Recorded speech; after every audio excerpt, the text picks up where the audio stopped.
খুলনা শহর, যার ঐতিহাসিক যাত্রা শুরু 800 থেকে 900 খ্রিস্টাব্দে।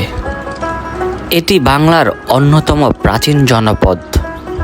1947 সালের দেশ বিভাগের পর খুলনা জেলায় সর্বপ্রথম ভারতের পতাকা উত্তোলন করা হয়, কিন্তু পরবর্তীতে এটি পাকিস্তানের অন্তর্ভুক্ত করা হয়। পরবর্তীতে দেশ স্বাধীনের পর এটি বাংলাদেশের অন্যতম বৃহত্তর বিভাগ হিসাবে রূপ নেয়। এই শহরের অলিগলিতে আপনি ইতিহাস এবং ঐতিহ্যের ছোঁয়া পেয়ে যাবেন।